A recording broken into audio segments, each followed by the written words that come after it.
नमस्कार।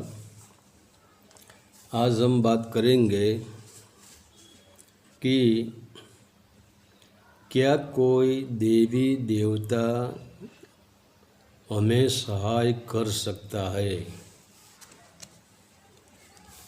तो पहली बात, हमारे भीतर इतनी बेहोशी भर दी है कि हम हमारे दुख को भी सही तरीके से नहीं जान सकते हैं कि हमें दुख कहाँ है, कहाँ। और दूसरी बात, हमने ही बेहोशी में ही दुख के बीज बोए जो हमें पता ही नहीं है कि मैंने कब और कैसा बीज बोया। और जब फसल काटने का समय आता है, मतलब तुम्हारा ही अहंकार में किया हुआ कर्म, तुम्हारी ही बेहोशी में किया हुआ कर्म भुगतना आता है, तो तुम रड़ने लगते हो। वही दुख से दूर भागने की कोशिश करते हो। फिर दुख को दूर करने के लिए पाठ, पूजा, यज्ञ या मन्नत का सहारा लेता हो। किसी देवी देवता से प्रार्थना करते हो, इसके चरणों में सिर रगड़ते हो और इनको भी तुम लांच रिश्वत देते हो। देवी देवता के साथ भी तुम सौदा करते हो। अगर मेरा दुख तू मिटा देगी तो मैं तुझे सुखड़ी चढ़ाऊँगा। 1000 रुपये नगद तेरे चरणों में रखूँगा। मगर हम यह नहीं सोचते हैं कि मैंने ही दुख का बीज बोया है और वह फसल मेरे अलावा दूसरा कौन काट सकता है। मैंने ही अग्नि में हाथ डाले हैं तो मैं ही जलूँगा। तो जो मेरा हाथ जल गया है, इसका दुख मुझे ही होगा। यह हाथ की पीड़ा कोई देवी देवता कैसे ले सकता है। हमें पैर पे कुल्हाड़ी मार दी तो पैर तो हमारा ही टूटेगा ना, और पीड़ा भी हमारे पैर को ही होगी। यह पीड़ा देवी देवता कैसे ले सकता है। और बड़ी मज़े की बात यह है कि तुम्हारा सभी देवी प्रकृति ही है, और प्रकृति के 3 गुण है, रजस, तमस और सत्व। तो तुमने तमोस गुण ले लिया, वह भी तुम्हारी मर्जी से तुमने लिया है। और प्रकृति के पास तुम जो मांगेंगे वह तुम्हें देती है। तो तुमने तमस मांगा तो तुमको तमस मिल गया। इसमें तो प्रकृति बेकसूर है, क्योंकि प्रकृति ने तुम्हें तमस जबरदस्ती से तो नहीं दिया है। और मांगते वक्त हम नहीं सोचते हैं, मगर जब भुगतना आता है तब हम वही प्रकृति को मनाने जाते हैं कि मेरा दुख दूर करो। तो प्रकृति तुम्हें कैसे सहारा देगी?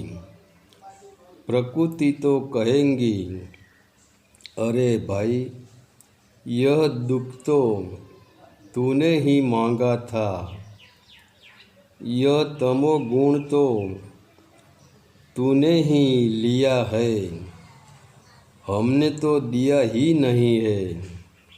तो तुम्हारा दुख देवी कैसे ले सकती है? और यह तुम्हारे कर्म की जड़ें बाहर तो दिखाई नहीं देती है।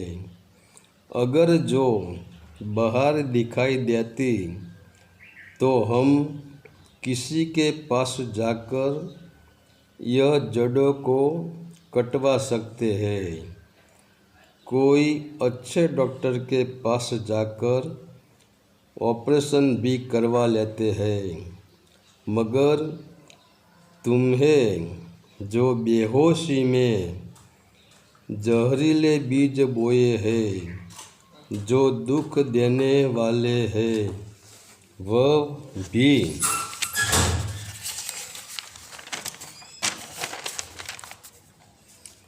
तुमने भीतर बोए हैं, तुम्हारे अंतःकरण में बोए हैं, और इसकी जड़ तुम्हारे मन में और अहंकार में फैली है। तो जो तुम्हारे मन में और अहंकार ने जो जहरीला बीज बोया है, और इनका जहरीला नशा तुम्हारे पूरे शरीर में फैल गया है, तो तुम्हारे भीतर जो जहर भरा है, इसको तो दूसरा कौन साफ कर सकता है? तो न कोई देव देवी भी तुम्हारे भीतर जाकर तुम्हारा जहर का वॉशिंग कर सकता है।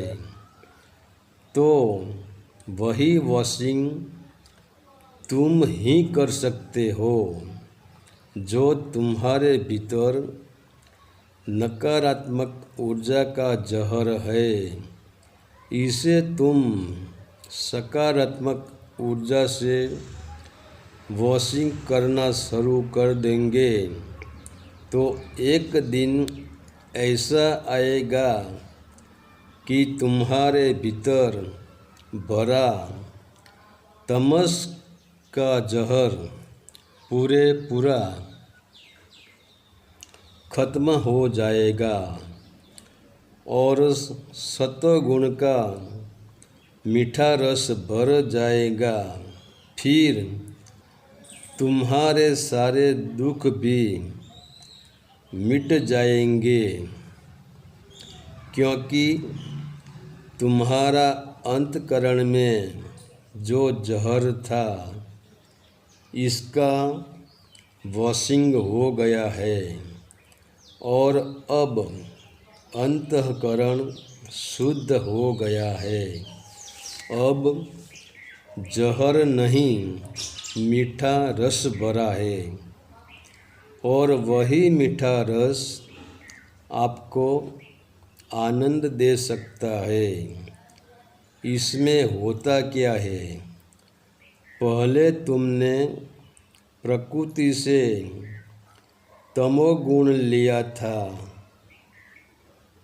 यानी प्रकृति से अंधकार लिया था और वही अंधकार ने तुम्हें बेहोशी में डाल दिया था, तो तुम दुखी थे। अब तुमने प्रकृति से सत्वगुण लिया, मतलब सकारात्मक ऊर्जा ली, तो वही ऊर्जा ने तुम्हें आनंद से भर दिया। तो जो तुम्हारा किया ही तुम ही बदल सकते हो। इसमें प्रकृति यानी कोई देवी देवता तुम्हें सहाय नहीं कर सकते हैं। ठीक है, तुम्हारा तमोगुण, तुम्हारा अहंकार किसी देवी के चरणों में अर्पित कर दो और इनके पास से तुम सत्वगुण ले लो और तुम्हारा अंतकरण का वॉशिंग करो, तो तुम्हारा दुख आनंद में परिवर्तन हो सकता है। हरि ओम तत्सत। आदेश का प्रणाम।